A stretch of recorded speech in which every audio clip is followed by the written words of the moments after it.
Hey guys, and welcome to episode 15 of the Aspiring Polymath. I know it's been a while, so we have a little bit of rust to shake off. But we're back, we're here, and we're not going anywhere, at least anytime soon. So we're here again with Tony. Tony's back again. I mean, if he comes here any more often, he's gonna have to start paying rent. Oh, you're gonna but start. I have to start paying me. Tony, introduce yourself to the new guests, please. Hello guys. It's Tony, Chief of Lagos. If you're a if you're a loyal follower of this podcast, you'd have heard my voice a few times now. Um, and I've heard me schooling this guy on some certain issues. I don't So mean it. I'm Chief of Lagos. Nightlife entrepreneur, accountant by day, and yeah, it's good to be back. It's good to be back to address some critical issues arising. So yeah. So today's episode is based on the topic of Afrobeat versus Afrobeats with an S. Okay. So when I say versus, I don't mean like we're having a debate on which one is better or which one is which one makes sense or whichever. It's more so just talking about where Afrobeats came from, what the similarities are, the differences, how the movements changed over the decades to get to where we are today. And I'm kind of basing a lot of this on the what's it called, the Afrobeats documentary on Netflix. What did you say it was called again? The Afrobeats backstory. Afrobeats the backstory. Yeah, the Afrobeats the backstory by Ayo. Can't really pronounce that name. Shonaya. Shania. Yeah, Shania. Yeah. Yeah. Yeah, I'm still kind of salty that he aired me on Instagram, but it's all good. That's He was another he story. was he was supposed to be on this episode, but he aired me on Instagram. So you So it's all settled for good. It's all good. chief. You settled for chief. Um, no, it was supposed to be like four of us: me, you, him, and Dio. Hmm. So I mean, well, it's not like he didn't leave me on red or anything. He didn't even read the message. So I don't know. I guess a lot of people are blowing up his DM right now. I know, right? It's a hot cake right now. So his documentary Yeah.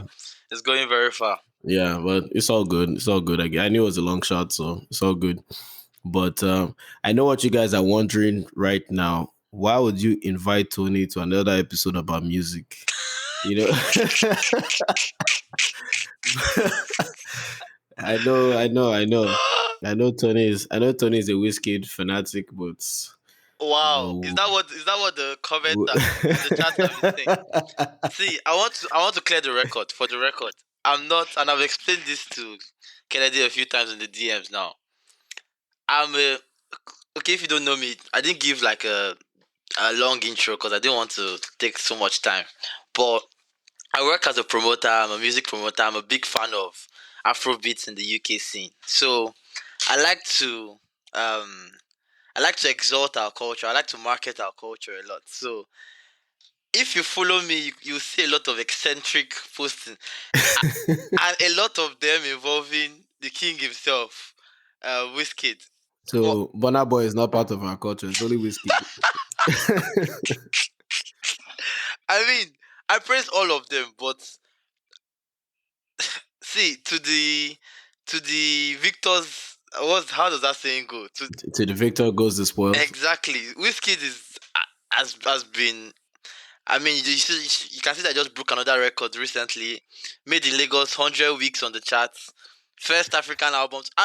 I mean, I'm not the one dictating these things. I'm only here to report the recent happenings. So, like, it's what is happening that I will say. If Burna Boy did something great, I'll hype it up. If you David know, if Davido did something great, I'll hype it up. So I'm a very equal person, but it's just that whiskey just happens to be doing these things more frequently than the others. So what yeah. one thing I love about talking to you is like Hmm. I just get such a different perspective, because Hmm. over here it's Burna Boy and Ashake people are talking about. It's almost like whiskey doesn't exist over Yeah. here. Yeah. But when I talk to you, we're talking about it like, oh, like Okay. whiskey Okay. is Let me clarify. larger than life. And I think this is. I'm glad you brought that point up because this is one of the things we've touched about briefly in conversations we had that we needed to talk about in the next podcast. But the UK and US scene are so different, and let me try to go into from my own understanding, because it's not like I've lived in the US, but how I see things from based on how you've described it and how some of my other people in the US has described it. Because you're not lying. Everybody says the same thing about this. Like nobody talks about whiskey in the US and stuff like that. I think for Afrobeat market, it's an emerging market. So the UK, especially London in particular, is very very matured for the Afrobeat scene. Like London is like we've said it before the call. Like London is like a mini Lagos. It's like you go on the streets, people are speaking Yoruba and stuff like. I know there's some parts in America like that, but in London it's very very much more pronounced. So for Afrobeats, the scene is way more mature here, and then Wizkid lives here obviously. So like like he's always in the clubs. He's always in people's minds. The other day it was in the club I used to work for, Smith Lounge, just last week. Yeah. So that I familiarity, didn't even know. I didn't even know that he lived alone. That exactly. explains. That explains so much. That explains a so whole lot. so a lot of these artists live here. Nigeria flight is 6 hours away from here compared to 15 hours or how many hours it takes to go to the US. So like the market here is much more matured. So a lot of things that are happening in Afrobeats from Nigeria, we can feel it here much more fast. So but in the US market, from what I've seen, I think it's only what's trending that gets talked about there in the US. So right now, Burna Boy is trending, Ashake is trending. So they'll get talked about. But But yeah, go on. don't you think that's a more honest? That's a more honest reflection. Like Trends. here, like I was saying to you, like here, it's cutthroat here. Like if you're a DJ and if there's a new like this new this new hot album or this new hot singles and you've not played it and you're playing Whiskey from 2018, come closer. People Okay, be like, but what's this? you know, What's this DJ I, doing? I feel you. I feel you. That's a very good point. I get it. But this is where we now have to separate mainstream. What is mainstream and what is quality? So, for example, do you listen to Masego? I've heard one song that he was on, but that's pretty much it. Okay, I can't remember which one song it I'm was, trying to but the find name an is artist familiar. that is not mainstream. Marshmello, for example, or like some artists that are not just mainstream. Marsh is that the guy that did Project Dreams or Yes, something like that? yes, yeah. Yeah, Like it's not every artist. My point is, it's not every artist that is quality that gets talked about or that gets to trending. So we should be able to yeah. separate mainstream. That's where, like for But example, you're not comparing whiskey to marshmallow, right? no, Because it's not like whiskey is some quality guy that is in one corner West, nobody has heard of. no, I know. But let's look at it critically. Whiskey's last project made in Lagos was almost 2 years now. Burna Boy's last album was 3 months ago. Ashake's album was 1 month ago.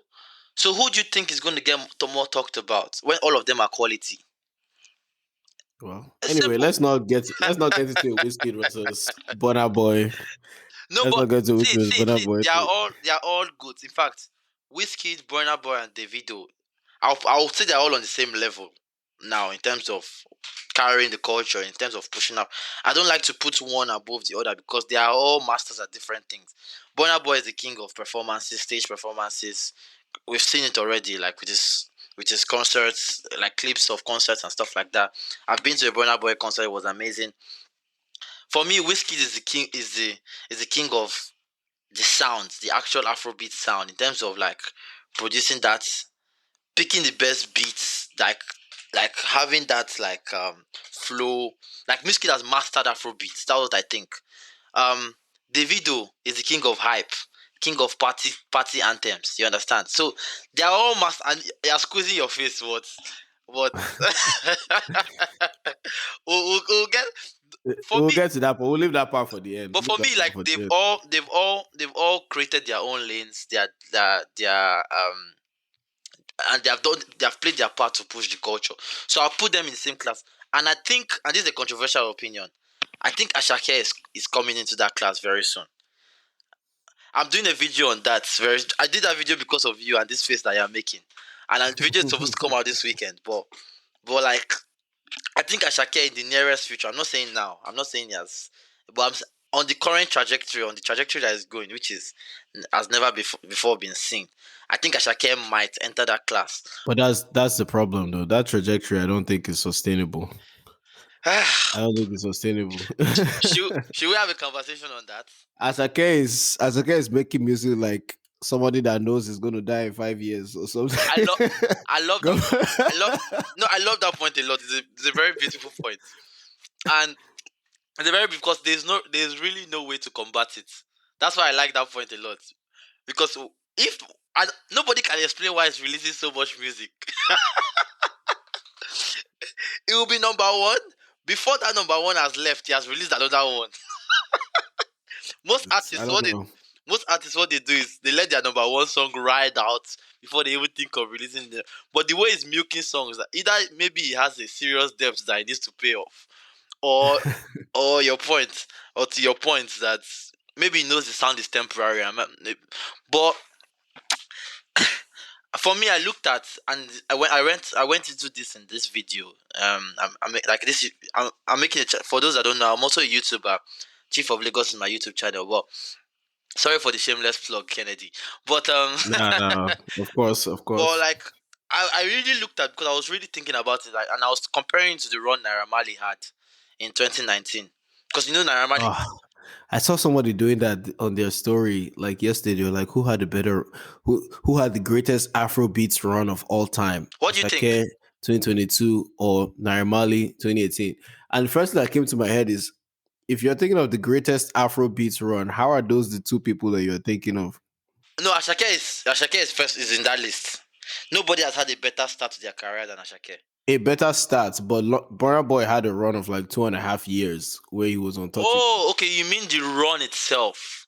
Okay, Yeah, okay, okay. I think that's where. that's why I was like, okay, like I wasn't even thinking of these two. I was like, why are these the two Okay, people I think alone that you what put? that person meant to say was a greater start to their career. Sorry, that was all that, Yeah, when I and that's the conversation many of people that have been putting those two in. Like yeah, Wizkid's run was also very good. The Superstar album was also another good example of that. Like in terms of it, Davido to a degree, but Davido spaced out his releases. Davido had a run though. Davido had a He run. did That have a run. Chioma period. That Chioma period. No, even There was when he first started, and he came out with back to back, followed it up with Damiduro, followed it up with what's the name of that? Then he but released it wasn't like that fall assurance. that What's run the too. other one? Isn't Davido had like two major. If it was if for an assurance, that period was crazy. But they did not follow it with that. Davido didn't. He followed the shit with a. I don't want to call it a shit album, but the album didn't do as well as the run was. Like, thing about Naira Marley's run and Ashake's run and Whiskey's run was after they released a couple of singles that went crazy, they followed it with crazy albums. Whiskey followed his own with his Superstar album. Naira Marley followed his own with his Lord of Lamba album, and Ashake is following it up with his Mr. Money with the Vibe album. So but okay, we've had this conversation though. Like, I don't think Davido is an album person, and uh, I think that's okay. I think it's okay. Davido fans I don't think everybody has to be are an album angry person. right now hearing this statement.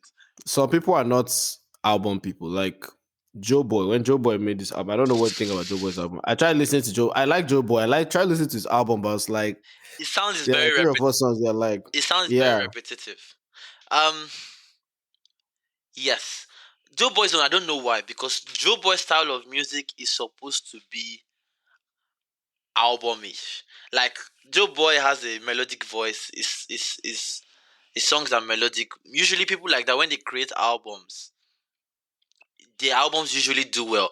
Davido, the reason why I Davido's sound is very hyper. So it's just like Terry G releasing an album. And funny enough, Terry G's album did very well. But I'm But just what like about Ashake though? Ashake confused. Ashake is hyper too, kind of. But Ashake I worked. didn't expect to like his album as much as I did Same. actually. Same. But Ashake's album worked. And not only did it work, Ashake's album is breaking records that have never been broken before. First album Sorry, highest album debut on the billboards at 66. Crazy. Never before done.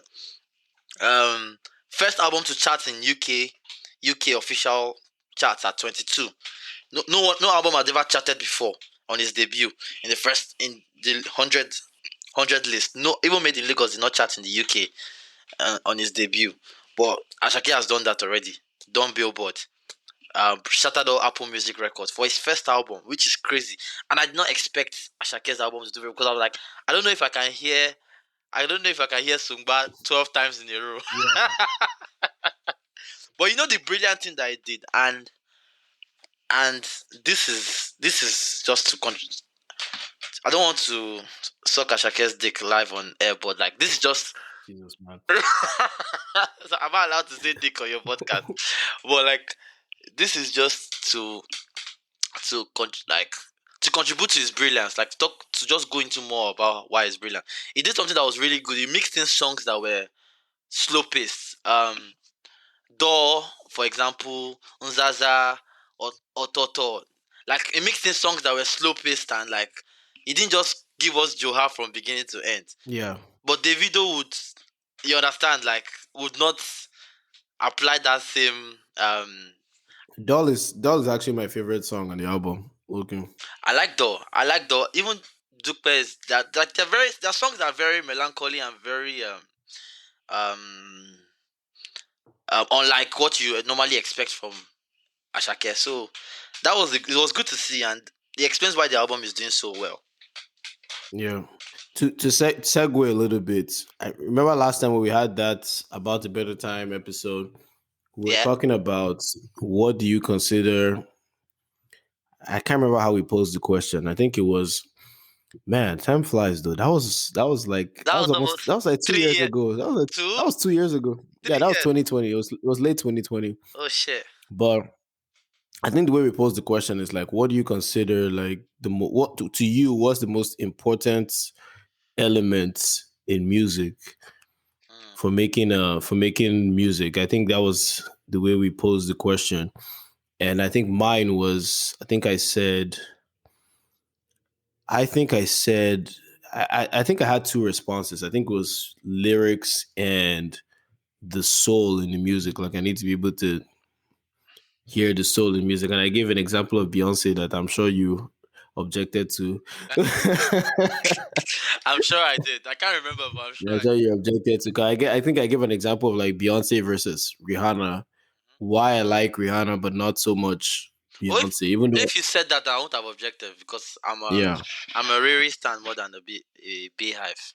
Oh, okay. Because I fully believe like yes, Beyonce is excellent performer, excellent voice, everything. But when Rihanna sings, like I can feel the More of because emotion in the Beyonce music. has emotions too. I mean, it's not like she doesn't have, but you can feel more of it in Rihanna's songs. When Beyonce sings with emotion, it sounds to me like a lot of people don't like when I say this. Ah, like It sounds to it me looks like like your next statement is going to get you some cancelled. it sounds to me like some super smart scientist in the year 2700. Please call it all beehives. He created I'm only no, a hold guest on, hold on this on, calm down, podcast. calm down. I'm It not sounds in like the some business of scientist, getting cancelled. some Tony Stark in the future just created this wonderful AI, puts in the human body, and then told the AI sing and make it sound emotional.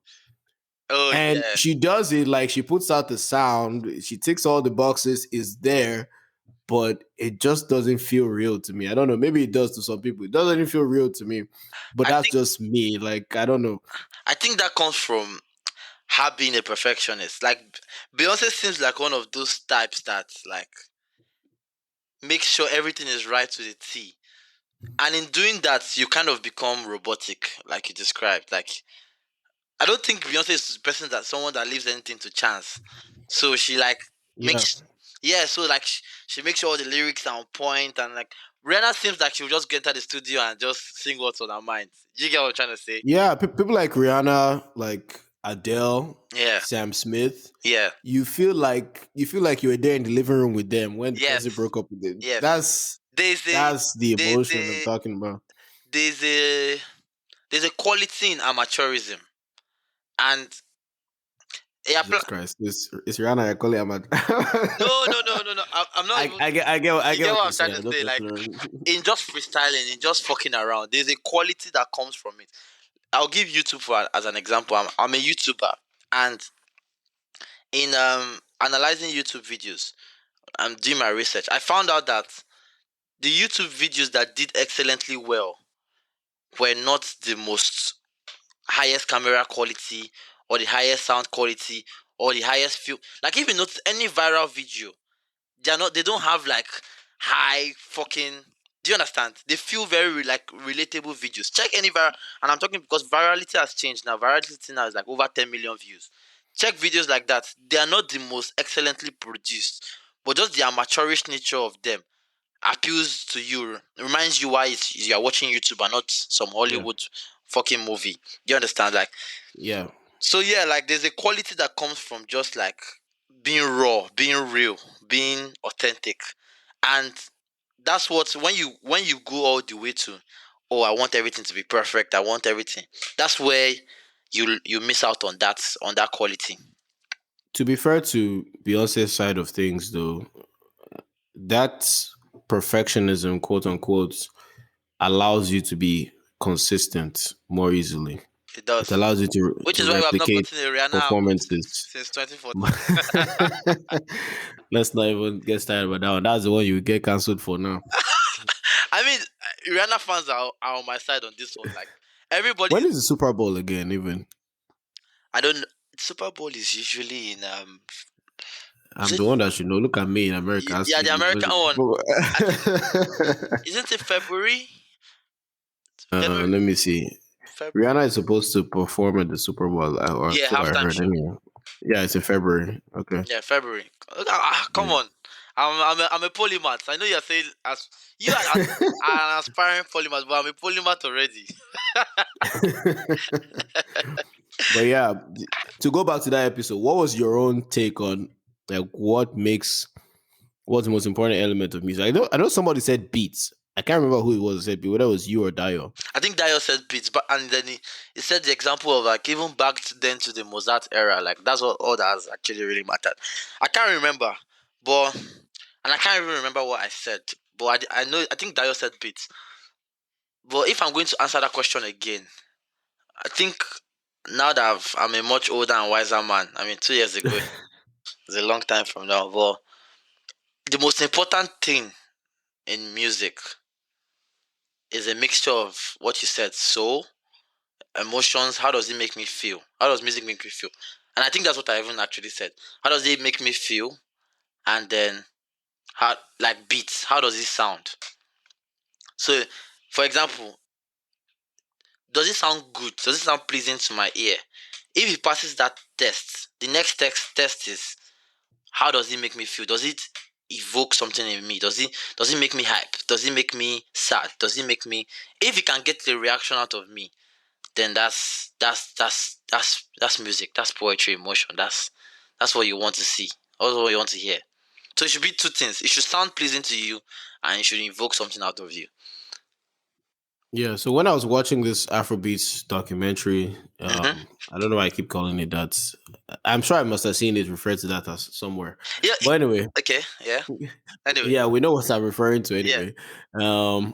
So one of the biggest takeaways that like besides the nostalgia of seeing all the music, and it filled some gaps for me. Like growing up, I knew about Plantation Boys because my aunt Yeah. used to, she had their CD, she used to play their CD, Mm-hmm. but I never knew who the Remedies were, for example.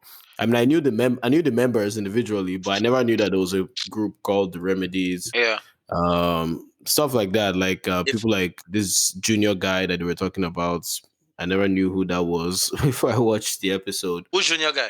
Oh yeah, Junior, the rapper guy that they talked about. Yeah, yeah, there was one guy who started that, Yeah. you know, a in your face kind of rap Yeah. style that It filled a lot of became a gaps. thing. It filled a lot of Yeah. gaps. Like especially for me and you that were not.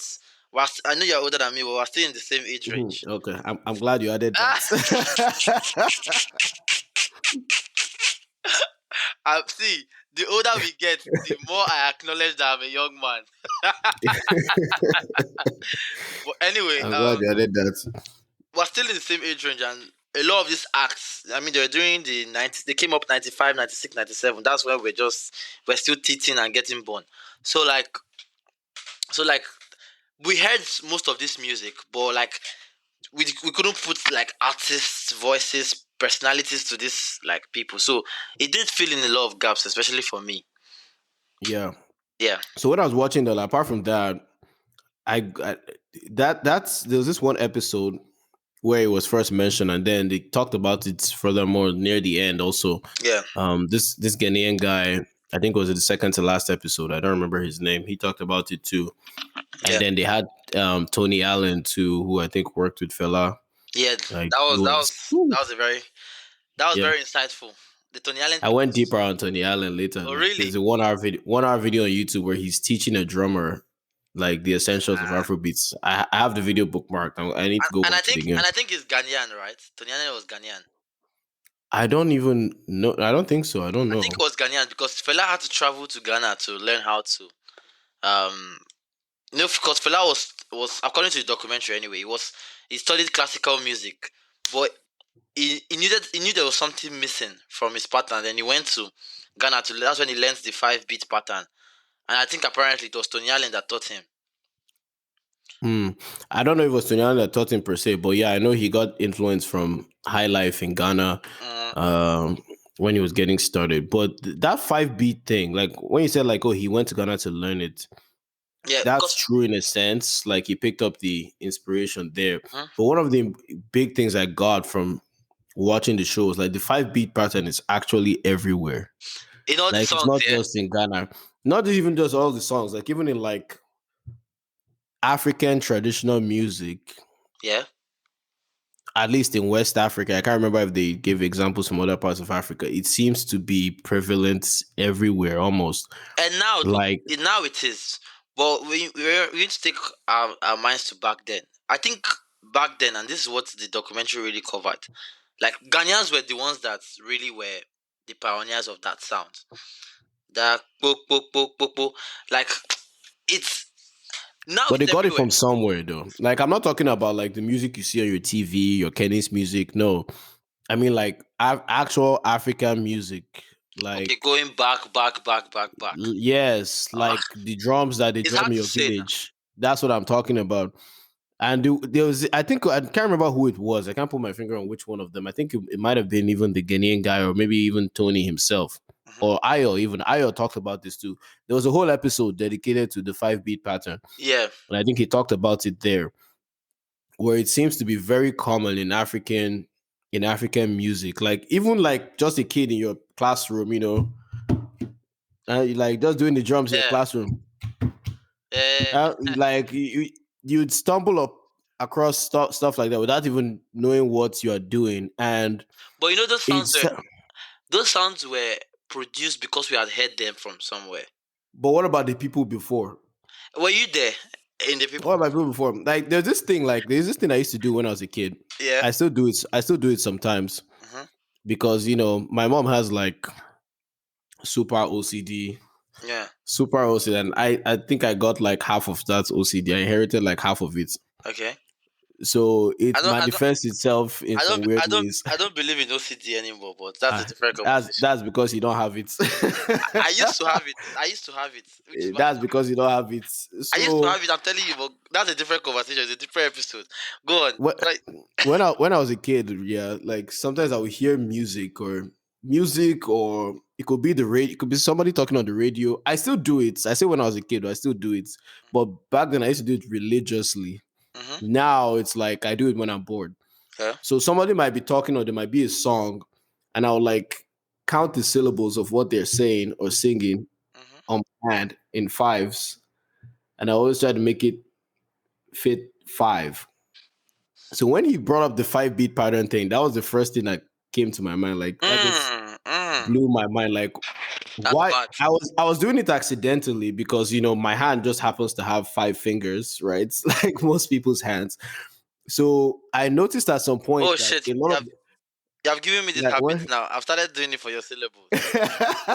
Jesus I noticed Christ. at some point accidentally, I noticed that like if it was somebody talking or something, it's harder. Like if somebody says do not, and do not would make it 6, I would just change the do not to don't Don't, and yeah. keep it as 5. So Yeah. with somebody talking, I had to doctor it a little bit to make it fit fives. Yeah. Just to it's not just with my fingers. I used to do with the volume on the TV too. Like it either has to be 20, 25, or 30. It cannot be 22. Yeah. Otherwise, it drives me insane. Yeah. But Me too. Me too. I noticed with music that I didn't have to doctor it much. A lot of songs would just naturally fit the 5, Yeah. naturally fit the 5, and I That's never mad. understood why until when he said that. When he said that, it just blew my mind. That was what Wow. that whole thing is what made me think about doing this episode. Wow. Wow. Wow. I'm glad you got that off your chest. Because that is a that would have been crazy. That means your experience would have been much more different than mine. That's an added layer of mind blown. Yeah, like it blew my mind. I was like, wow, like maybe that's why. Like I thought it was a coincidence. Mm. And who knows, maybe it is a coincidence. I don't know. Nah, I thought it was a coincidences don't coincidence that exist. why is it that whenever like I'm like doing the beat to all these songs, like it would always fit my fingers Mm-hmm. perfectly. I didn't have to change much. Mm-hmm. And when he explained like all of this music at its core has these 5 beats. Like that Babe, was that was a that was a game changer for me. yeah, yeah, and it's still this, still today, it's still the 5B pattern is still the foundation of Afrobeats. So uh, I don't know, man. Like it's just a very special phenomenon. It's a very I don't even know what the word to use, but it's just nice to know that that is because for a long time, and because Afrobeat is not really a genre of music because it covers so many things. Like there's Afrobeats R&B, there's Afrobeats pop, there's Afrobeats like you just There's there's people like what's her name again? Niniola and co. I Niniola, think exactly. she showed up on the episode. She called her own genre like a different. I think Yeah, we same call it genre here. I don't know if we call it in England. She called her own genre like a different thing. I don't is know. genre. Forgot what it is. But even Simi was saying that her sound is not Afrobeat. Like she doesn't want to put in the same documentary. That episode made me So laugh. it was very funny. But it's to show you that Afrobeat is not really a you can't really classify as one thing.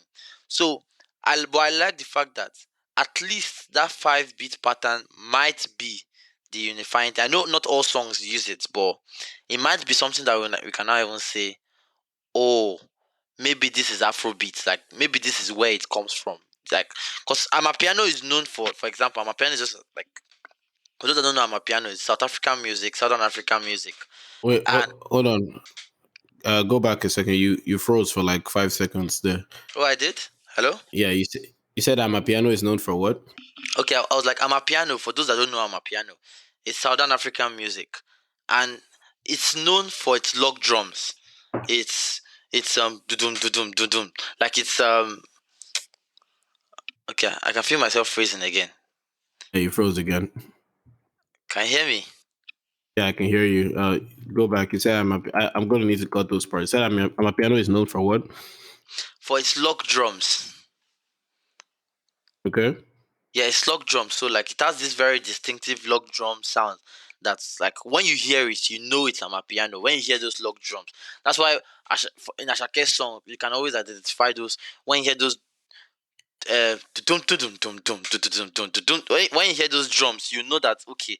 That's why the people say Ashake is using a piano style of music. Like you can identify it from that sound. So I'm liking the fact that that 5 beat pattern gave Afrobeat that its recognition that okay, when you hear this sound, because you hear from some American songs, you'll be like, this sounds like something Whiskey could have sang, but you didn't Yeah. know why it sounded like that. Do you get?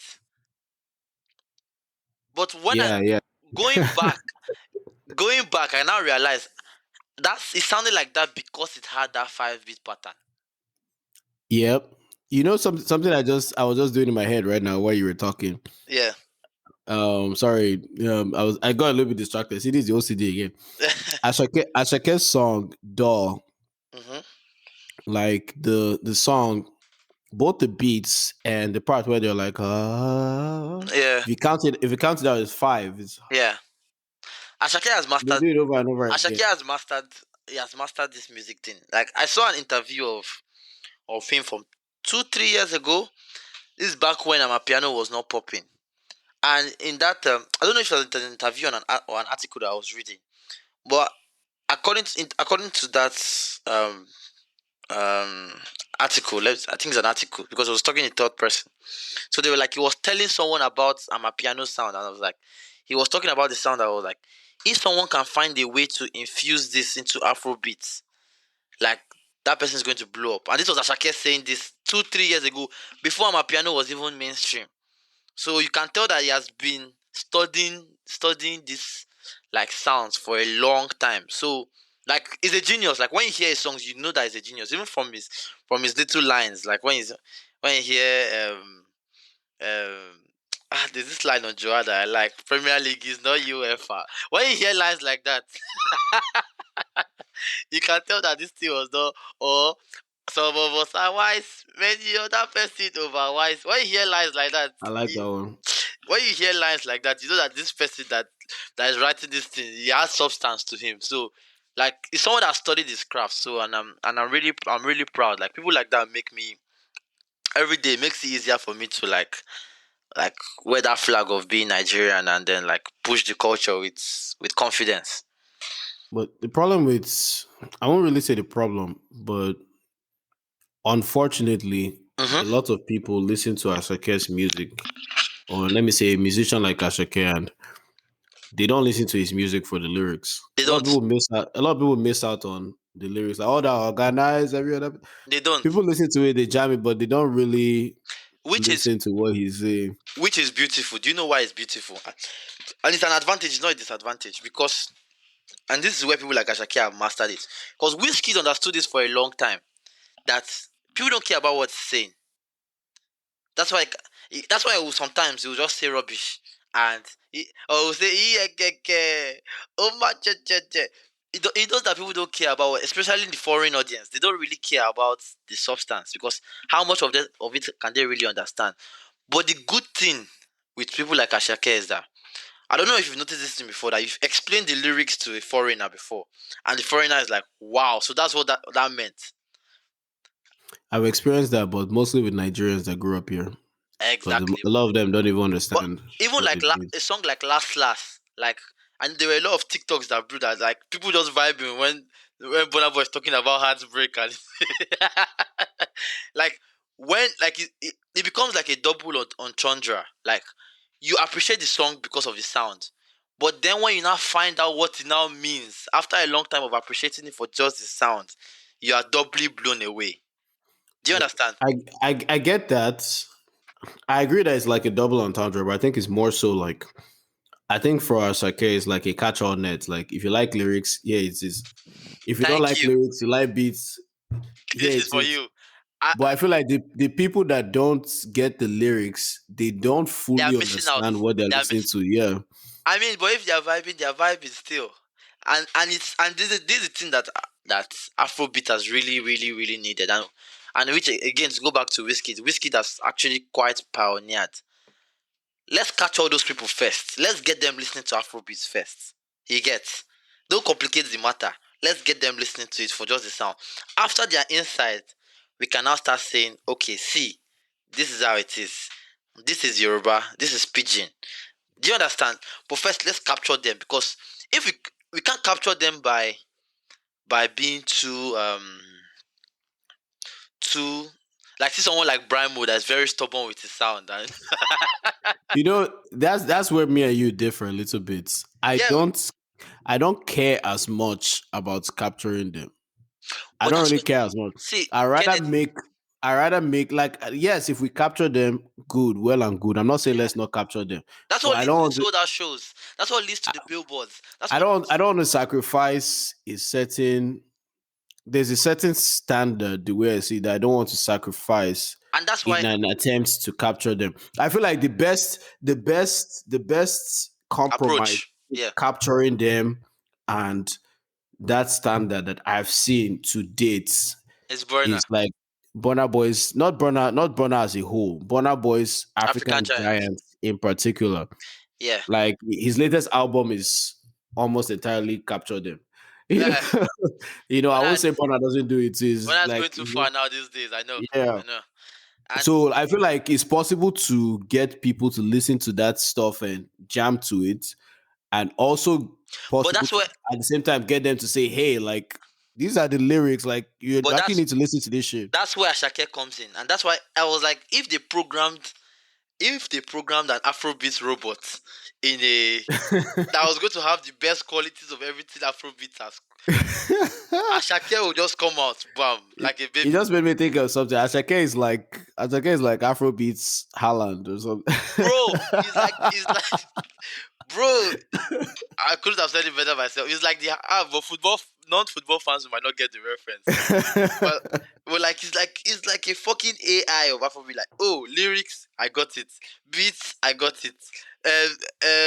Vibe, I got it. You get like so like that's why I'm so happy like for Ashake. And even I know it's not the only one to be honest. Like you should not forget people like Fireboy. Fireboy Oh too no, has Fireboy is my guy. Fireboy is my as guy. Fireboy has is doing good things. Rema is the way Rema changes the sound to fit every will I call it occasion, but like every type of music, type of gene. Like we have some guys that are doing the Lord's work for Afrobeats, and they couldn't have been possible without those guys that sacrificed earlier on, without the whiskies of the world, without Burna Boy doing what he did, Look at this without man. even without even without Davido doing what When he you said did. those guys that sacrifice, I thought you were going to talk about people like Idris Abu Karim. You saying I that mean, I was going. So I hope the fans this can guy, now see that you have a clear whiskey, agenda whiskey, towards. whiskey has a computer chip inside your brain. I'm Funny very enough, sure of it. funny enough, I wouldn't talk about whiskey. So you're the one that makes it seem like I like whiskey. That's the funniest part. No, So, like I was following along. You were like those guys that sacrificed. I was like, yeah, I was but following this along with you. Like what when I you said meant. those guys sacrificed, you know what popped in my head? Like Baba Frayo, Most Idris they Abu didn't Karim. sacrifice for the international scene. I'm talking about for the international scene because Okay, if you're specifically yeah, okay. But for whiskey to run, those guys had to walk. Those guys are the ones that brought us here in the first place. I mean, I eh, feel like that's the whole point of oh yeah, yeah, the yeah, yeah. Afrobeats Those guys backstory, right? sacrificed locally. They sacrificed locally, like for those guys to believe that it was possible. Then them Whiskey, then Burna Boy, them Davido. They took the sound. In fact, it started from. To be fair, it started from the Banjis feature with Snoop Dogg and Dowd remix. I don't know if you remember I don't know if I know that one. the Banj now when he featured Snoop Dogg and Dowd remix. I know it down, but I don't think I ever heard that the That one was with Snoop our Dogg first on it. international feature, like now the one that What? first Are went you viral. sure? You No, no, sure no. P Square didn't do one before? P Square did with P Akon. Square. What about P Square and Akon? P Square and Rick Ross? It came after and Dowd remix. Really? Yeah, it came out, but they were the same year. But like those guys had to run. Like they were the first guys that took the sound internationally. Two Face Two played this part, took the sound internationally. Wizkid, Burna, but they didn't experiment. Two Face was actually the first. Actually, What do you mean? How? African Queen Yeah, was actually the first. the I first mean, video to get. since like for last time, African Queen was the first. Like Two Face was actually on Oprah for African Queen. Yeah, yeah, yeah. That's why I mentioned it because African Queen actually came to mind. But I just want to put them in the same set because at the end of the day, it's not by first, second, third. It's not. We're Ah, not in class. It's not competition. Let's not pit all these legends against each other. But like those guys played their role, then Wizkid played their role by experimenting. Wizkid experimented, Burna Boy experimented, Davido experimented, but they only had the leeway to experiment because those guys had done the first job of flying the spaceship out. After those guys after Wizkid, Burna, and Davido have experimented with international audiences, our guys now from Rema, Fireboy, Ashake, they've been able to through those experiments, seeing what Oyibo doesn't like, seeing what Oyibo likes, and now they've been able to come out with a more refined, more fine-tuned sound that works well with both the local audiences and international audiences.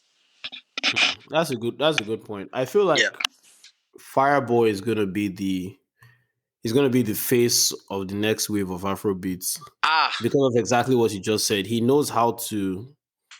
Fireboy is like anybody anywhere in the world can listen to Fireboy and jam to it.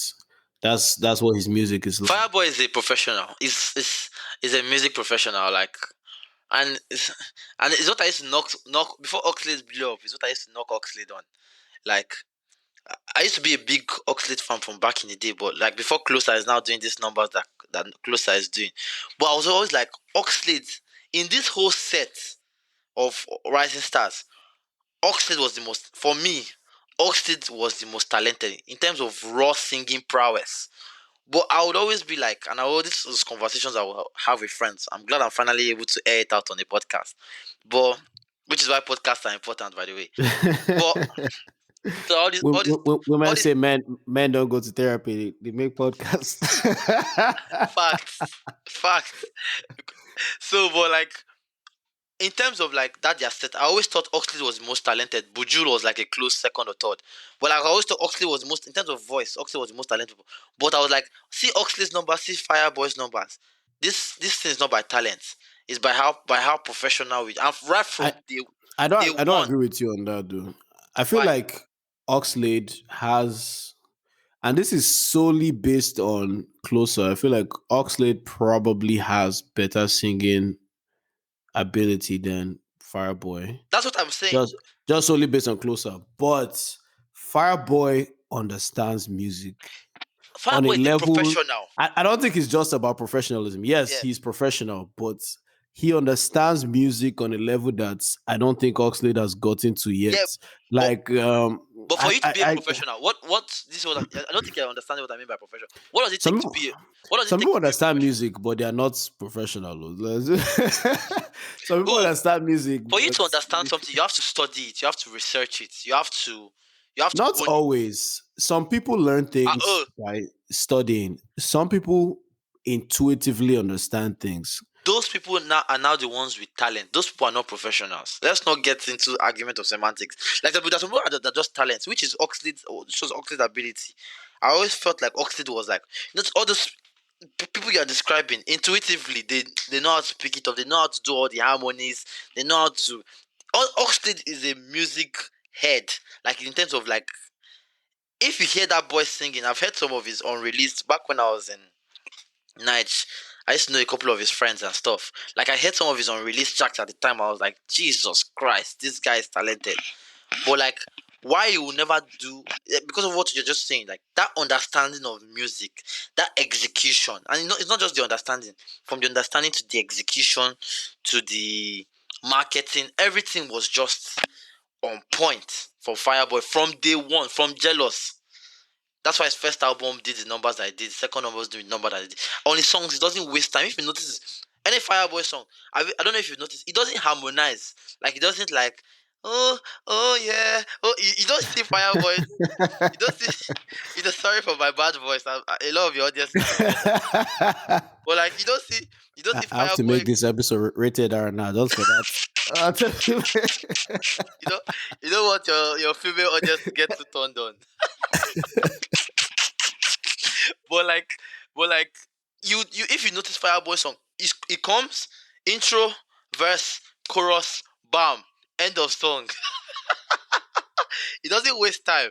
But like Oxlade, Buju, they always want to show off their singing prowess. So yeah, so that's what I meant by professional. I don't have a problem with that. Actually, I actually like that in musicians. I like that, like we've discussed with Rihanna versus Beyonce. I like that raw aspect of a musician. Is a hit and miss, but that's why Beyonce will be Beyonce and Rihanna will be Rihanna. That's the difference between What Fireboy do and you mean Oxlade. by that? You better clarify before people come for you. Wait, Better clarify what you mean. But it's just not a for the disagreement. audience who cannot see video, he had like Beyonce up here, and he had Rihanna like two steps But below it that. is the fact that Below that, it's not an argument. Who is the bigger music legend, Beyonce or Rihanna? We if you, both you like say Rihanna more. who's a bigger music legend like worldwide, like to most Yeah, who people, has bigger fans, bigger streaming of numbers? course, it's Beyonce. It's Beyonce, But and that is why. That is why. I wouldn't be me if I agreed with most people. No, we're not talking about our opinions. We both Yeah, clarified that Rihanna is for us is a better. I prefer Yeah. Rihanna to Beyonce. I know you do too. But in terms of like popular mainstream, like who people prefer more between Beyonce and it's not an argument. Beyonce is far more So highly regarded than Rihanna. there's But a that story is why because of the there, professionalism. there's a story that reminds me of what you just said, or what you just said reminds me of a story. Um, so I don't remember the exact story, and I watched this movie that's based on the story, and my memories are kind of jam packed. So let me just paraphrase both of them together. So the movie is about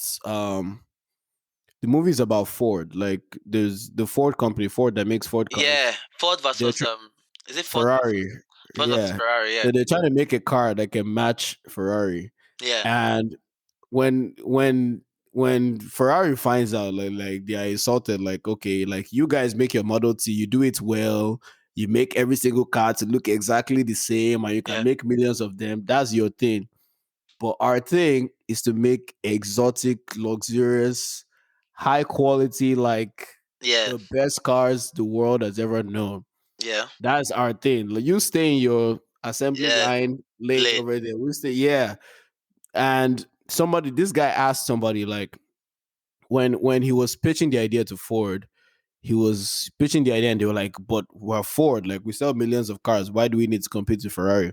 Yeah, And this guy asked him, like, "When you think of a little boy's toy sports car, what color is it?" red. And he was like, "Red." I said, "Why is it red?" "Because of Ferrari." Shit. That's how deep quality gets. Like, just because you're able to put out stuff consistently, okay, yeah, you can do that. But that's, to me, That's symbolizes the Rihanna versus Beyonce. Like, yeah, Beyonce puts out all the stuff. Yeah, she's the legend, but Rihanna's music is here. Like, yeah. it's never going anywhere. It's Learn. embedded in my brain. That's Like that's how I feel about it. I always ask people, and this is a very. Let me ask you this very quick. This is very quick. Beyonce and Chris Brown, who has a better discography? Um, if I'm being objective, I'm obliged to say Beyonce, but If you are being objective, you I are obliged. I don't I'm understand. obliged to say Objectivity and Beyonce. obligation are not the same thing. Yeah, like if I want to be objective, I have an obligation to say it's Beyonce, Okay. but I'll take Chris Brown any day of the week over Beyonce for similar reasons to how I prefer Rihanna. I'm not even going. I'm not going to ask you the follow up question because of the way you answered it. But what I now usually ask people is when because most of the time they will say Beyonce. They won't even take try. They'll say Beyonce. I'll say mention your top five Beyonce songs, and I'll mention my top five Chris Brown songs, and we'll see which ones are better. The Chris Most Brown of it, songs be better. Yeah, if you compare the top ones to the top ones, the Chris Brown songs would be better. yeah. But Beyonce has like No, catalogs of them. what I, That's the problem. okay, fine. It's maybe it's because of the way I think the way I usually has who has better songs or something like that. But like that's my point. Like the quality of songs Chris Brown releases, for me, I don't want to talk for everybody, but for me, I think it's better than the quality of songs Beyonce release. And we see that every year because Chris Brown songs are always topping. They're always songs of the summer every time. And when Beyonce's songs come out, I mean, when the album play, everybody shouts about it. But Be careful. I'm walking I'm walking a tightrope here, especially because the person I'm comparing her to is just a it doesn't do me any favors. but but yeah, but like and my point is like my I think the point of what I was trying to say is like quality matters a lot in terms of like if I can remember why I brought up that discussion was like if you ask me to remember Chris Brown songs already songs that come into my head, but if you ask me to remember Beyonce songs after Halo and Formation, uh, what songs are coming to your head? The only songs that come to my head are Halo and To the Left, whatever the name of the song is. That's it.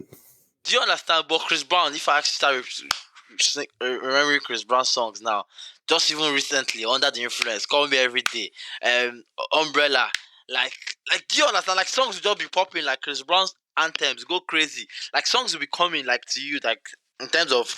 So, quality sinks deeper, is my point. Yeah, yeah. Like my favorite Chris Brown song actually is, funny enough, is Oh my god, I shouldn't have been drinking during this. The song just flew out of my head. This one though, the song "Blow My Mind" is my favorite because well, it's the Blow Davido my song, but mind. like Yeah, Chris that's Brown, an.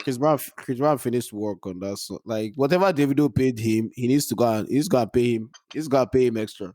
It's a funny thing because it blows my mind. Funny enough, no pun intended, but it blows my mind to see that Davido and Chris Brown have better chemistry than Davido and that Chris Brown and Whiskey. Oh, That, so you finally admit. So you finally but admit that. I admitted this So you this finally over chat. admit that because like I admitted this over chat. I don't know why you are. I don't know why you are so adamant on feeding me as a Whiskey star. because that the chemistry was just too. The stuff was just flowing. Have you heard their unreleased track? They even have an unreleased track, Davido and Chris Oh Brown. really? I haven't heard it. I heard the snippet of it. I was like, Jesus, this sounds like another crazy hit. Like the chemistry they have is something you don't expect. Because like when you hear Chris Brown songs and you hear Whiskey song, you expect them to go together like fine wine. Yeah. But then you hear Davido and you hear Chris Brown, you're like, how is this going to work? And somehow it just works. It might be because of the way the individuals are. So the Chris Brown and Wizkid song, it sounded like this is a Wizkid song, and we'll just add a sprinkle of Chris Brown. Whereas Are you talking the about Chris Call Me Brown Every and Day? yeah, so the Chris Brown and Davido song, it sounded more of a Chris Brown, but it was like it sounded like it was 60% Chris Brown and like 40% Davido, Mm. which is a lot closer than the Wizkid one to me was like it was like 85% Wizkid and it's like 15% of Chris Brown's sprinkled on top, kind of. It sounded like they were a lot closer. The Fam, chemistry was a lot closer. I don't know what it's, but the song is a good song. Don't get me wrong. It's just that somehow, like the David, the Davido and Chris Brown. You're talking about the one on the recent one, yeah. Not blow my mind, but No, I'm talking about Blow My Mind. I haven't heard the recent. There's a new one. you've not heard the other one. What's that one called? No, nobody has to know something like that. I need to go check that out. I haven't heard it. Oh shit! Like that, the song is better than Call Me Every Day. Just to give you a perspective. I know that. Don't worry. I'm tired of you kidding. I'm tired of this whiskey slander. It's very hard. It's But not yeah, whiskey like slander, but when you put Chris Brown and Davido together, I already after listening to Blow My Mind, I know it has to only be one fire. song you've already come to a It has to conclusion. be fire. It has to be fire. I feel like Kennedy, you're no, a scientist. it's You're, more than a whiskey. It's more than a whiskey thing. It's not a whiskey. You think everything I say is a whiskey thing, but if you just look at how Chris can you Brown and judge David, from one if you song? just look at Chris Brown and Davido, like just look at Have you not? Davido's story, look at Davido's story or something, you can tell like they genuinely like vibe together. Oh, Whereas okay. with Whiskey, it seems like Whiskey just got like, hey bro, let's record this thing. He flew there, came to Whiskey studio, recorded, and he left. That's what it feels like. That's what it feels like. Where here and the video actually genuinely vibed. I I think think that's why that chemistry goes into the music. I think it's a personality thing. So, Wizkid seems more like a chill type of guy. Yeah. It seems more like let's just smoke weed, chill, listen to songs. Like that's how it, but the video is more like a club, which is Chris Brown's thing too. Like, let's go to the club, fuck bitches. I mean, I've been with the video in the club a few times. It's a nightmare. But like the video is more active. So like chemistry a lot, it matters a lot in music. A lot. Like in terms of our personalities linked, our personalities synced. It portrays in the songs that like because I've worked with a few artists too now. Like artists that get along produce better quality of music. So I understand what you're trying to say. That's which is my point. So yeah, it makes Anyway, sense. It actually makes sense. before we make this a 2 hour episode, Yeah. let's start talking about some more pertinent points. So where do you think Afro beats with the S is going in the future? Okay, before you say with the S, for those that have not watched the documentary, let's differentiate what is with the one without the S and with the S. I don't know if I can remember Yeah, so what's the difference. Afro beats without the S singulars. I think that's the sound that a lot of, let me say, West African specifically, not African. A lot of West African, excuse me, a lot of West African artists put together, and this was probably the late 50s, 60s, 70s. So The Fela people that were times. yeah, people that were doing their thing in Ghana. Sorry if you're Ghanaian, I don't remember their names. Um, and the people that Fela was getting an influence from when he went over to Ghana was listening to their high life, taking some of that influence and creating his own thing. Yeah, I think even people like your Sunny Ades and others might be included in that umbrella. I watched that show like maybe 4 or 5 months ago, so I don't remember everything. But yeah. that those guys are all under your Afro beats singular. And Okay. then later on when Afro beats was coming out, I think people wanted to reference Fela's music, and they actually wanted to refer to Afro beats, but it's like somebody thought, that sounds weird. Afro beats sounds better. And Mm, people started they mentioned it in the show anyways. People started going with Afro beats. Somebody in I think the UK or the US popularized the term Afro beats, mm, also Afro beats. yeah, And it just became the term that stuck, and then a bunch of yeah, people started going with it, and people were just like, okay, I guess we'll go along with it. And that's kind of what it was. But maybe it was better that way because they're not the same thing. yeah. They're not really the same thing. I mean, with So most things, I tend to be a purist with most things. Like, no, this one is this and this you don't one have is to tell that. me. Don't put them together. But in this case, I kind of feel like I don't think we really need to differentiate that much. I do think it's the same thing. I think it's the same thing that's just evolved over time. I don't Hmm. think we need to, as much as I love Fela's music and I would like for it to be hallowed and all that. I don't think we need to like demarcate it and isolate it in this area and say no, these are not related because they're obviously related. For Just for they're not the same, but okay. they're related. For me, I would have liked if they changed the name entirely. If they were going to differentiate old and new and not just add an S. That's my only distinct. Like for me, the semantics of it is just it's just a it's just a drag. But as Nigerians, we must cause wahala for ourselves. Wahala for our foreign audience is trouble. In case but okay, back to your original question though. I think you've done a good job of. It's basically old versus new. Afrobeat is the new term to encompass the larger more the more sounds that were derived from Afrobeat itself. But what was your original question again in terms of Where do you think it's going in the future in terms of do you think it's going to evolve anytime soon? How? What artists do you think will take it in that direction? um it's it's a tricky question, and to be honest, it's not even something that I can really wrap my head around because right now Afrobeat is in its puberty period. That's how I like to look at it. Like we've left our infancy now. We are we're in our teenage period. There are a lot of conflicting ideas. You don't know where you were. We don't know where we are going to go. We don't know what the future. Think about when you were like 14, 15, 16. You had so many ideas of what you were going to be. So that's why I'm trying to like put Afrobeat in. Well, like endless possibilities. If you're going to ask me the realistic like to predict where Afrobeat is going, I think just based on the the because we talked about what are the most important things in music, the beats, and that for me it was the beats and the ability to evoke an emotion from you. And Afrobeats does those two things so well that I think among all the top genes, like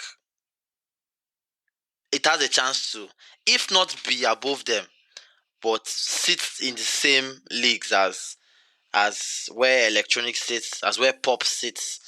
Like I feel like we have like that kind of gene in our hands, especially because of another point I said earlier. It's not just one thing. Like Afrobeat is something that encompasses different things. There's pop, there's R&B, there's hip hop. Like I like what Black Bones especially is doing with the hip hop scene in Afrobeats. Like there's so much that comes from it. There's so much leverage we have. The fact that we are black, the fact that we are a whole continent, not just, and that we're a whole continent that is geographically spread. For there's no ceiling for Afrobeats. Is my point. There's no So ceiling. to me, I feel like, and I started thinking about this when I saw that episodes like the one with Nini Ola and the Mm-hmm. one where Simi was saying she doesn't really do Afro beats. Yeah. and she doesn't like it when people refer to what she's doing as Semantics. Afrobeats, all Semantics. that. Semantics. Um, I think she's right, but I I think it's that kind of thinking is counterproductive. Yes. So if she gets her way and all these different people get grouped into, okay, Fireboy, you are here, Davido, you're here, this guy, Yeah. you're here, you are basically splitting your tap into like Yep. it's And nine different I love taps. that point because it just reminded me of something that came out of the documentary. Sorry for interrupting you, but it No, just you're reminded fine. me of something that came out. Can you remember in the documentary when they said Afrobeats, the one with the S, was the perfect marketing tool, especially for the UK scene? Like if a DJ came up to you and you wanted to describe, if you went to a DJ and you wanted to describe, oh, you want to play Nigerian music, you get, or you want to play sounds from, to basically summarize it for a DJ, especially a DJ that was not Nigerian, you would Yeah, say, "Can you play Afrobeats? Do you have Afrobeats?" So it's a marketing tool that encompasses all of this music. So if you want to separate each of your music now into different, you have to market those things individually. You yeah, understand? So like you are very right to say that it's very counter. It's a beautiful point you brought up. Very counterproductive to start saying like let's not get lost in translation, lost in egoism, lost in semantics. Like it's Afrobeat. For me, Afrobeat is sounds produced from Africa. That's for me. That's why I like to because African beats, music. That's why I like to think Afrobeat. I even think Amapiano is Afrobeat, but Amapiano is so adamant. The Amapiano community is so adamant on saying, we are Amapiano. Allow leave us to our sound." They are even saying that Shakira is not Amapiano. but they are suffering for it still.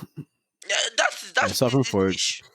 And That's that the brings me to issue. another point. I feel like in the future, Afrobeat is going to go the way that rap and reggae went. Like Okay, if you look at rap, it started with Black American communities. You know, in a way, rap and Afrobeats, their origins are very similar. they are very In a way, intertwined.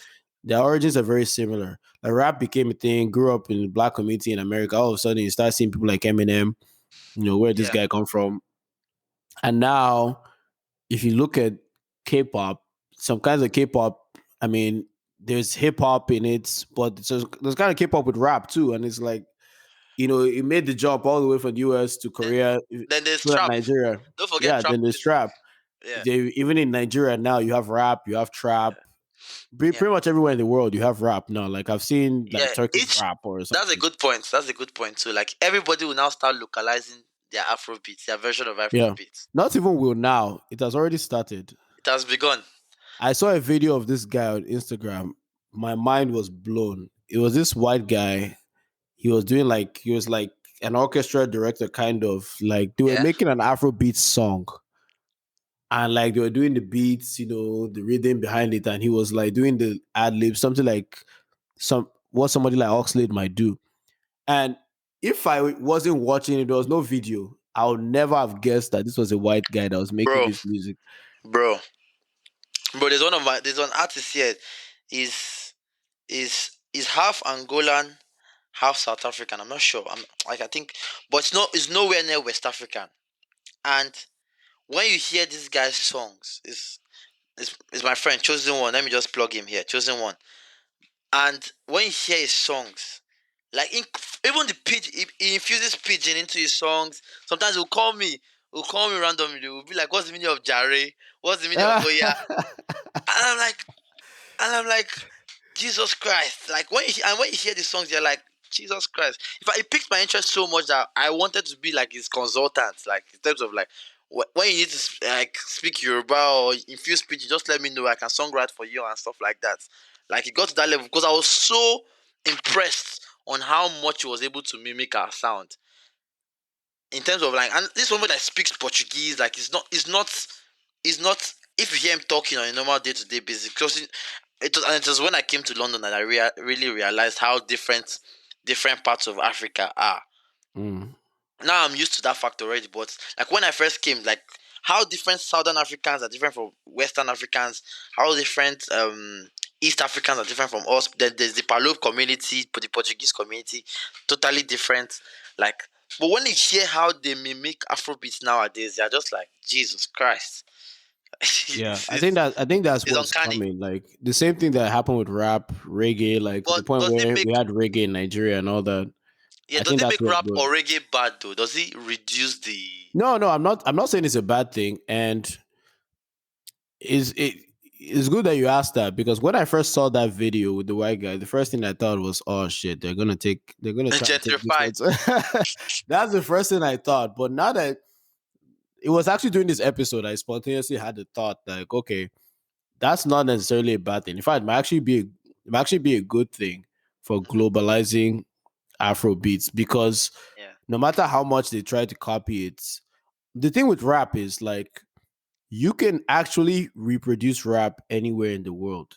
but it's not the OG rap. It's not the original, but you can get like 80% of the essence of rap. Like you don't have even a lot of the rappers in America today, the black Americans, some of them they don't really have that struggle part of the rap in them. That's Yeah. why some people start lying about, oh, I grew up in the hood, grew up in the ghetto. But they did it. They went to private school, but they have to start lying because they don't have that element of it. Like look Facts, at Drake that grew up in Canada and all. Some people have to infuse that to make it make bro. sense. So in today's rap, in 2022 in rap, trap, you don't even really have to be from the hood anymore. Yeah, So anybody anywhere can really do it to an yeah, extent. But with yeah, Afro beats, it's kind of hard. Like the way this guy is calling you, what's the meaning of Jare? It was yeah, unless he wants to go to Nigeria and live in Nigeria for like 2 3 years, he yeah. cannot ever reproduce it to that level. Fully reproduce it. Yeah. You're So right. it's a lot more. The barrier to entry And and is a lot and higher. if they have to go through that process of fully reproducing, then they deserve it. Basically, then then they deserve it. Yeah, my yeah. G. But I think that's going to be an interesting thing to see unfold. And Yeah. For me, I'm clo- excited. I'm excited on where the scene is going. I'm excited on the prospects. I like saying, and I'm glad I even have the opportunity to say this on air too. Afrobeat is the new Bitcoin. You need to get on it. You need, that's an interesting way to put it. you need to get on it now. The wave is on the rise, and we've not even begun. And we're seeing now with Ashake's sold out concerts. We're seeing now with Wizkid's sold out concerts. Like some foreign pop stars are not able to sell out these same venues this fast. It's not a joke. Yeah, It's not like, and this is something that is uniting both the every community, not just the black community. Like usually, like for example, I'm trying to think of a very very big act because obviously the biggest acts sell out everywhere. But like if you had like there was a Jay Z show, for example, it would only sell out to a subset of people. Do you understand what I'm trying to say? yeah. Or like a K-pop show, they sell out, but to a subset of people. Do you understand? Like Basically, there's a people who are really into that yeah. stuff. But the trend I'm seeing with Afrobeat sounds, I don't know why exactly because even when I play an Afrobeat song for a foreign person, it's almost the same reaction, like especially the really good ones. It's the same reaction I get to when I play it for a Nigerian. In fact, almost to a degree, the foreign people appreciate the sound almost more than Nigerians because they're like, what is this? This is so. Do you understand what I'm trying to say? Yeah, So there's a general the net that Afrobeat is catching, and maybe part of it is because we are the new thing, we are the shiny new toy. Maybe once when we get I more think used to, it started that way. Like if you had said this to me like early last year, what yeah, I would have said to you is like, oh yeah, it's because they're hearing Essence on radio. yeah, If you play them one they didn't hear on the radio, they wouldn't have. But one thing I've noticed is a lot of Americans, especially Black Americans, who like they got drawn in by the Essence and all those yeah. songs that they're blasting on Thanks to radio. Wizkid, by the way. But Thanks to Wizkid, by the way. you don't start. You see, this is No, why no, we no. always get into it. Don't start. See, I even use appreciate SS. I even use SS as example as an give olive branch, and you want to give start. Don't Oh, start. okay. Anyway, Let's act like there were other songs that were being played as much as Essence. Make I anyway, don't make I don't insult my senior for you. which one was played more? Essence or okay? Or It's what? close. It's close. Sir. It's close. Let me Or not. what? Essence or yeah? Which one was played more? Come on, don't embarrass yourself. It's Don't. close. I don't What's know. close? I'll still say it was Essence, but it's close. Yeah, is competing with closer, not It's close. not Come Essence. on, come on, come on! Don't say that. You But know to be what? fair, I'm actually going to even check the streams now, just because you to said be that. fair, yeah, what I would give Ye credit for was Ye was the one that opened the door for everything. To be honest, Oh yeah, I even forgot. Ye came before Essence. You see, yeah, Ye opened need to show the some door to respect. everything. But that's me. I give credit to where credit is due. But you, to give Whiskey an iota of credit is just too much of a day's job for you. You don't understand. I'm a bigger Wizkid fan than you. I like to be objective about Wizkid. That's just it. No, you like to stay That's stuck just in the it. past. I like to be objective about Wizkid. But anyway, funny What are you enough, checking? on the low What actually has more streams than Essence. But anyway, moving on. Let's not get into that more streams where? on Spotify. But let's not get into that. Oh And really? it's not by small. I'm talking like 40 million more. But anyway, Really? that's not my That's point. So those guys that first got drawn in by your yeah, Essence, yeah, they are actually now genuinely interested in Afrobeats. Like I will see them playing a song. I'm like, where did yeah, you hear that? Like that's not the kind of song yeah, that's not the kind of song that they be playing on the radio or in the club. It's not your yeah, money fall on you that they play in the club. We're like, yeah. where did you actually hear that? And they actually are so interested that they go and look for more. They The go and look for sound more is Afrobeat songs see, to listen to. the sound is very, very good. Like then this is what and maybe it's because we spent so much years on the ground. Like Afrobeats has spent so much time in development that now when the sound is coming out, it's so much more refined. Maybe that's part of why, but the sound is very, very like compared to and I'm in the party scene, I'm in the nightlife scene.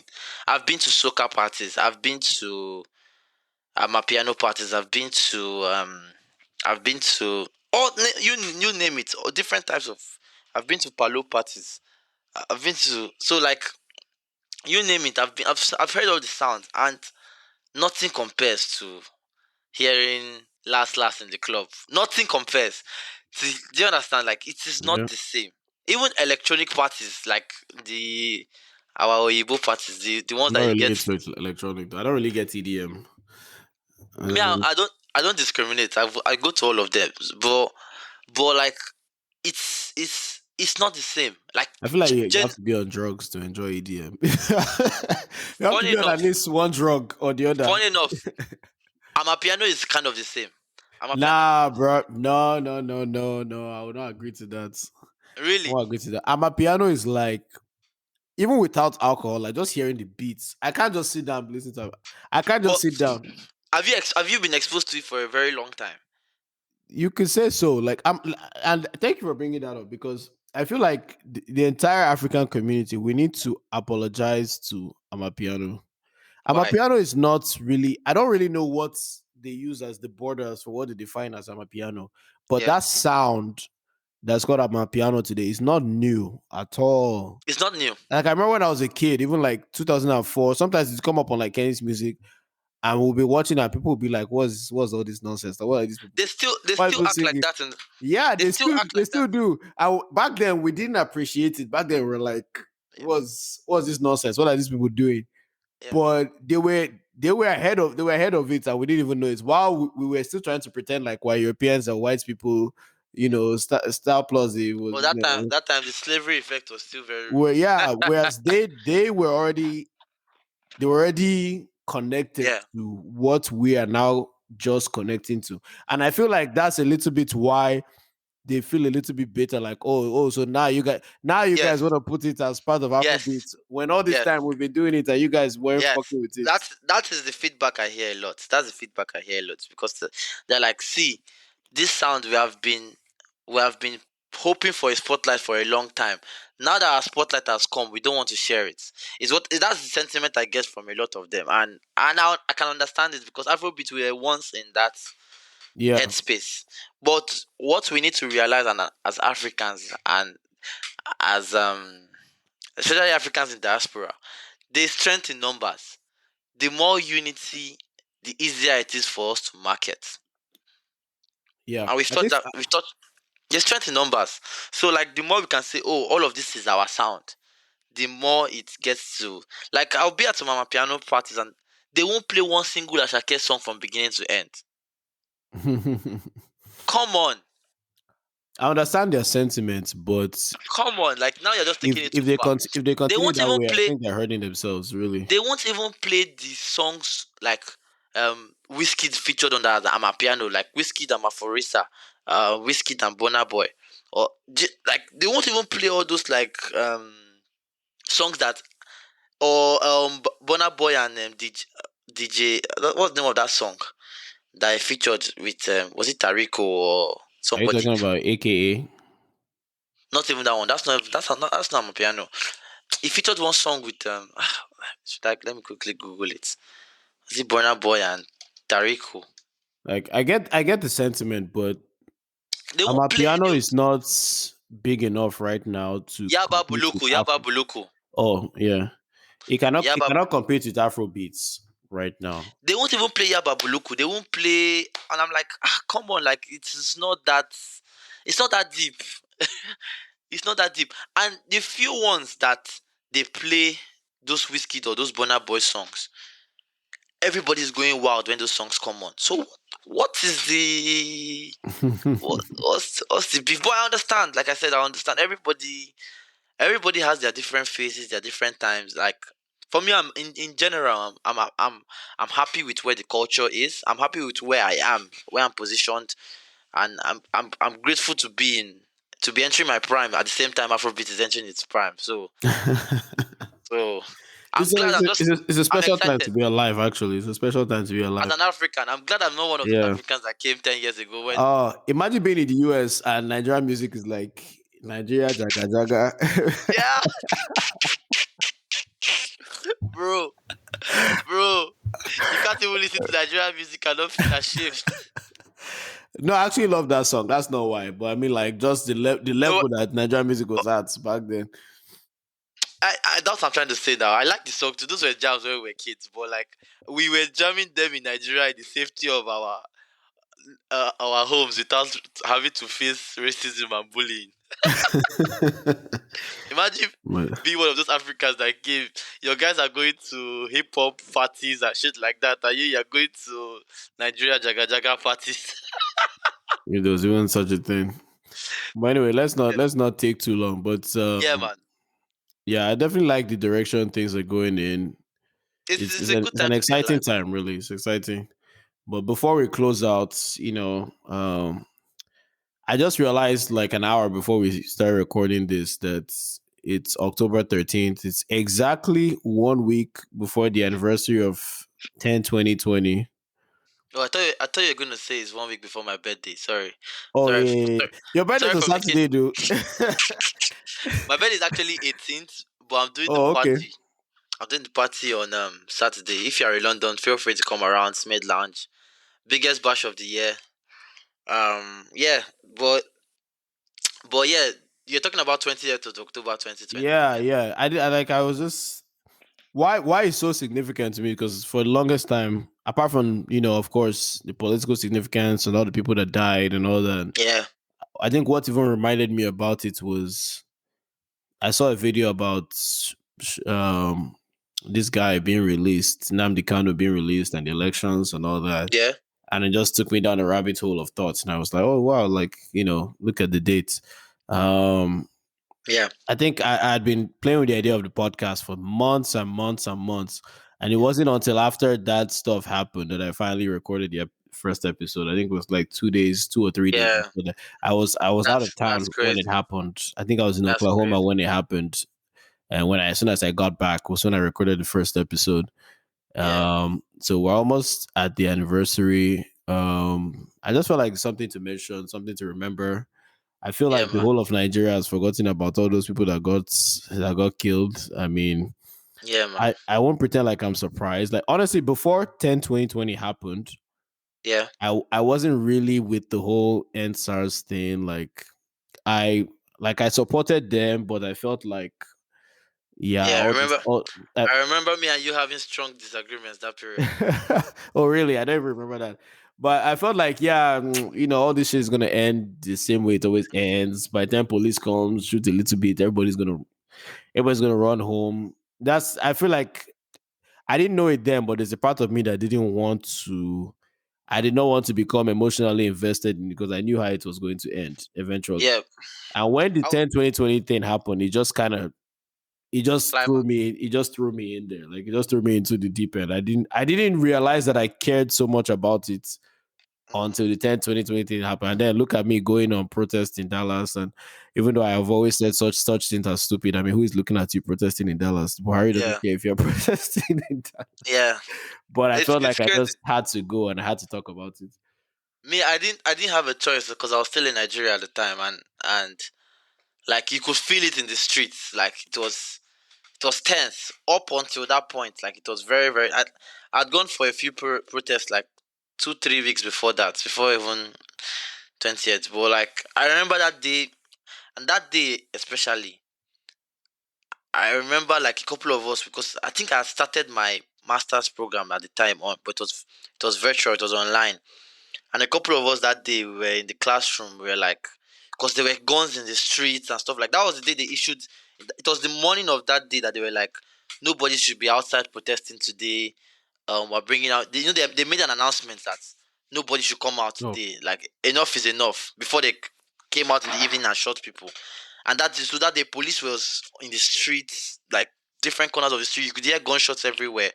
And like, I remember that day in class in the morning, like all the Nigerians in my class, we met together in the morning. We were like, we don't know how we feel about like continuing with classes and stuff, especially because we're not, because it was COVID era. A lot of us were not able to fly to the UK yet. So we're like, we don't know how we feel about continuing with classes. That we need to take it up with our dean and stuff. So that day we took it up with our dean that we might not be able to attend class today and stuff like that.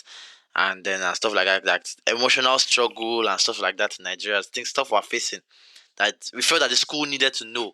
We had just said that morning, and then that evening, that was when the shooting happened. And then it was just like shit. Like it was just like a reality check that shit, like this country does not look like it's working anytime soon. So but yeah, like people that died they were brave, and this next election that's coming, maybe there's hope. I don't know what you feel about the next you know, I'm, and I'm, and the I'm state of always, I'm Nigeria. always, I'm always the cynic, Yeah. So I, I can't help but be a little bit hopeful with Peter Obi, but couple things come to mind. One, what even set me down the path of thinking about. I've been thinking about this for a while, for weeks now, not just now. Yeah. Like somebody mentioned this Ricardo Banks song. I can't remember the name, where he was like, "Oh, we won't forget about. They think we've forgotten about 2020." I can't remember the name of the song. Ozumba, by the way. Yeah, yeah, yeah. I didn't even know that Yeah. was a Ricardo Banks song until that day. I didn't know it was Ricardo Banks. Yeah. I don't know why I always thought it was Buju or something. I don't know.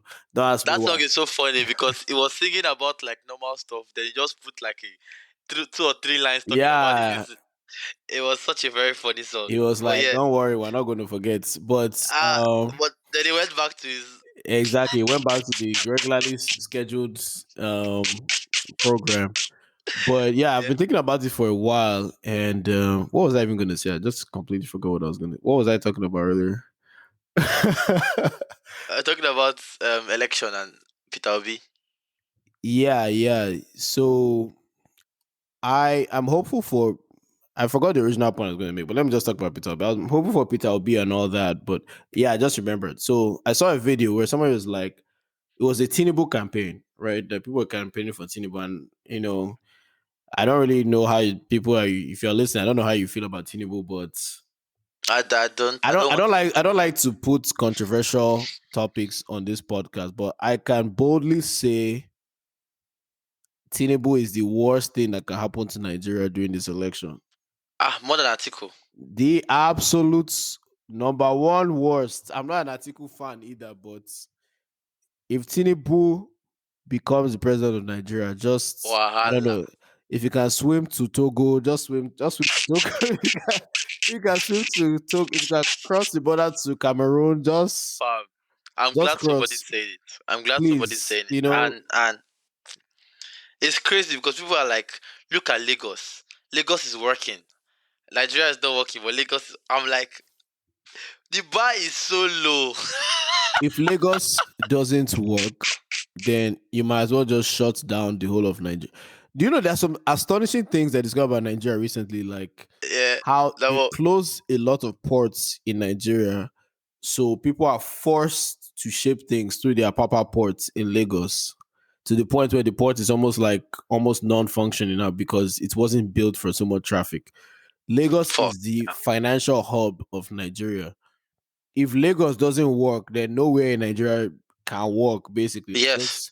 just give up hope on any. Lagos is also the cultural hub of Nigeria. Yeah. Like every different tribe Lagos or is our. whatever is I tell Lagos. people. I describe people. I always tell them. I said I went to University of Lagos. Imagine the whole of London had one university. Lagos is our Hollywood. Lagos is our. Lagos is. Lagos is our. I don't, you name it. Financial sector. Lagos is our Wall Street. Lagos is. Lagos is not Hollywood in Nigeria though. Where's Hollywood in Nigeria? I think a lot of those movies are actually like they are from the east. Actually, Delta State and some other eastern No, when states. I mean when I mean Hollywood, I mean where all the stars Oh, reside. the stars. Okay, yeah, yeah. Okay, I'll give you that. Lagos is I'll our give you that. Hollywood. Lagos is our Wall Street. Lagos, think of anywhere. Lagos is everything. Lagos was even the capital before.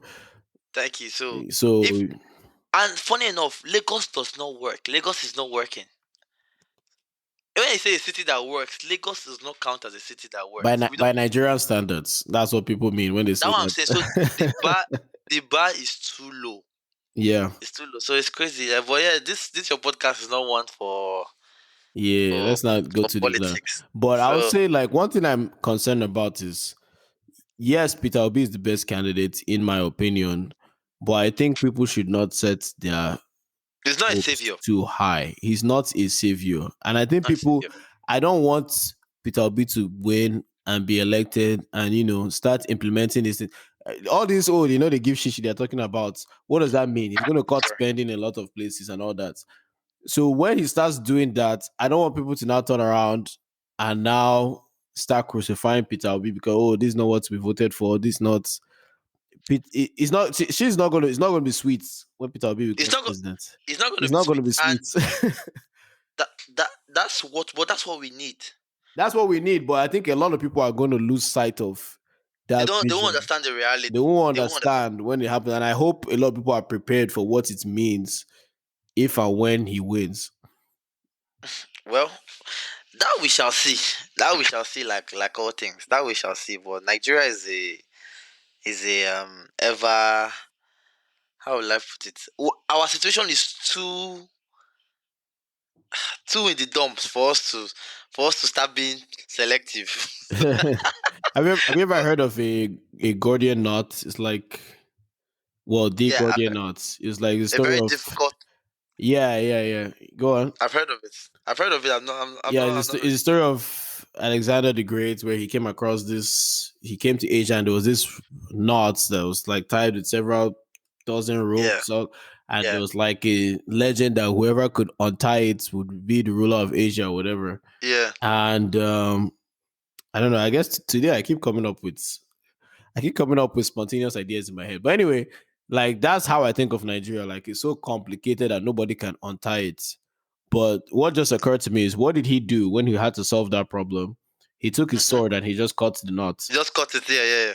And I think that's exactly what Nigeria needs. I'm not going to elaborate on how exactly. Please don't elaborate. I beg. You think that's what Nigeria needs? However you want to interpret that however you want to interpret it. But I think that's what Nigeria needs. But anyways, yeah, like I think we should definitely take out next week to remember those people that died. Yeah, man. Remember The Tony's brave birthday souls. also. Yeah. If you're in London, if you're not in London, I mean, if you're not in London, feel free to cash up me. I don't mind.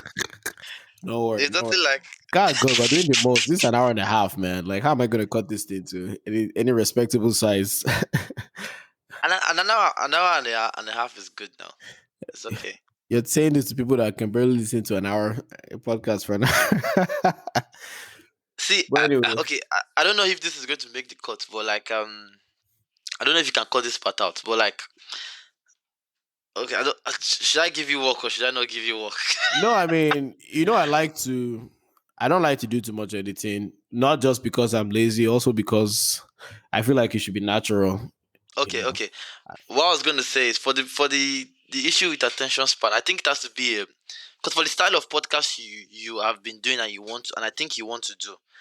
Um, what I've noticed with content creation is you need to build habits with your audiences, Yeah. and building habits is not easy. It goes through rough patches because when you're building habits in the beginning, especially if it's new habits you want to build, like if you're going to go against the grain in the beginning, there's not going to be engagement. But when you start popping off, then if people know that okay, Kennedy's podcasts are 2 hour long podcasts, I'm going to listen to them because I have some shows that I listen to that are 2 hours long. That I never imagined I would listen. Look, I'm a very busy guy. I never imagined that I would listen to like a 10 minute or 15 minute video. But now I What? watch some for real. Like I don't like if I don't like consuming. For me, I don't like Oh consuming in man. general. I run away from consumption. Like I don't like to consume content. I like to produce content. So like 10 minutes is already too long for me. Like what is the point of what you're trying to say? But now I've started listening to 1 hour, 2 hour podcasts because I've realized that there are some nuggets that you cannot. Yeah.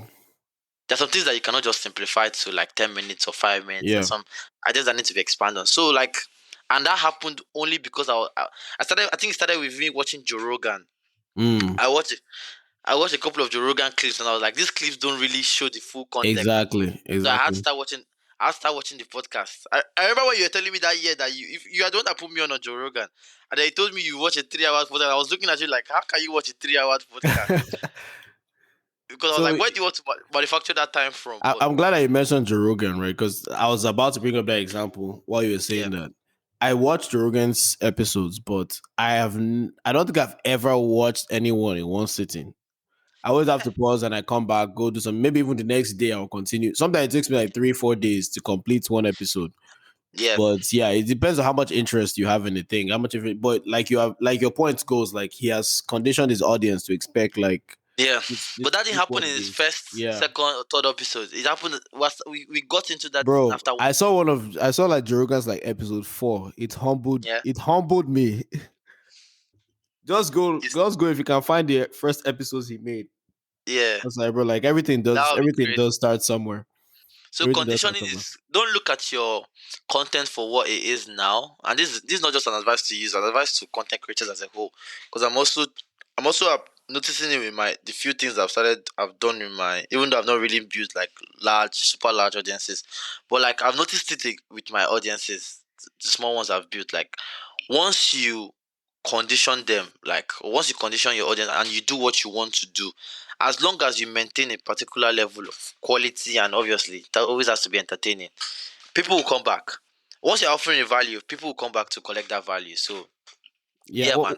what I found is basically just do what's fun, and people that rock with it, and people that don't. I mean, somehow people are still. Especially, I'm especially surprised even with since you. I moved to Yeah. Anchor, people are still listening. Like a lot of the listens from like Castos, I don't have access to those analytics anymore. It's So crazy. people have It's been crazy. listening since they came to Anchor still. That's what I'm trying to say. Like it's crazy. Like you just like even with my chief of Lagos channel that I just started a new YouTube. I used to be have a former YouTube channel, but I just started a new YouTube channel.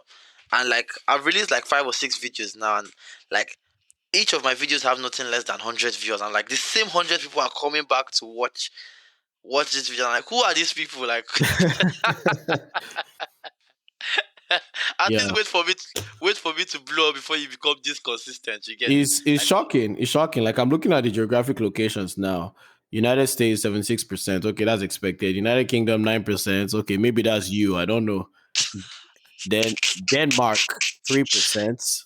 yeah, South Africa 3%, Canada 1%, yeah, Taiwan 1%. So yeah, somebody in Taiwan is listening to my podcast. yeah. I don't understand, but okay. Yeah. I'm not gonna complain, But that's that's part of the, why I keep doing what I'm doing. yeah. As long as and this is a good thing. As long as because human beings we are very very homogeneous. I know we like to preach diversity and shit. Why are you laughing like that? I just saw something funny. So Okay. Spotify is the only source that gives some of these analytics. Yeah. And I'm seeing gender. Spotify only, gender female, 100%. Jesus Christ. For your podcast. I don't know. I don't know what's going on. I don't know. Maybe the others are not identifying. I don't know. But this is just from Spotify. For whatever Okay. reason, a lot of I don't people listen. come from Apple I don't Podcasts. listen on Spotify, so that makes sense. Yeah, a lot of people come from Apple Podcasts for some reason. I didn't even know Apple Podcasts was that Kennedy, popular. you're doing very well with the ladies. Oh. I like that. I don't know what's going on, but it's My okay. my male female ratio on YouTube is always like 80, 90 to 10. Females like me in real life, but not on my content for some reason. Well, But but yeah, what was my initial point? I forgot what I was saying about creators. But yeah, just do okay. My point was like, if you find value in what you are doing, then someone somewhere else will do. yeah. Yeah.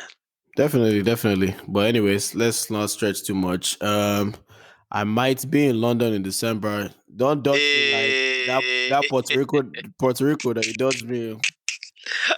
that Puerto Rico was a very Hmm. a lot was happening at the time. That's what I was saying. But if you're being if I thought we agreed to go into Nigeria in December, I'm you still going said to it's not. I'm still going to Nigeria, but I'm saying I might pass through London on my way. Oh really? I'm thinking I might pass through London. I was planning to watch an Arsenal game, but because of World Cup, there won't even be any game. So I don't know. That's why it's a might. I'm still trying to decide. Is there any Don't points? mind. Don't Is there mind. any There's a points? point. Let me show you the nightlife here in London. So let's visit a few clubs and let's have some fun. Okay, we'll talk. We'll talk. Let me let me warm you up for Niger. But that one is on the low. Let's talk all those ones on the All low. right, no worries, no worries. All right, man. All right now. Thanks for hopping on me again. Great episode as usual. You know Yeah man. that Dio missed out today. I'm sure he's gonna be kicking himself.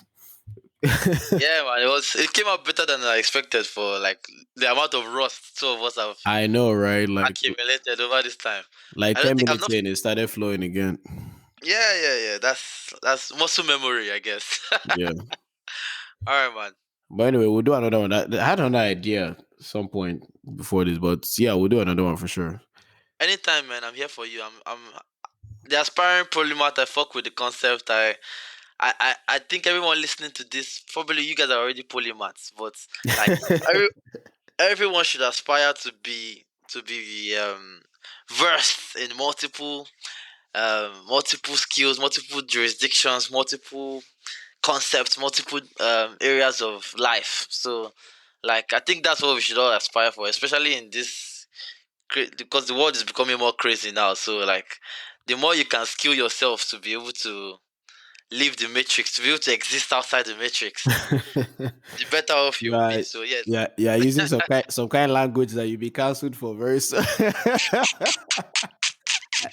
I know what you're talking about. So it's some kind of language. It's will be cancelled for. See, I don't know what you're talking. I'm just talking about polymathy and aspiring to be a polymath.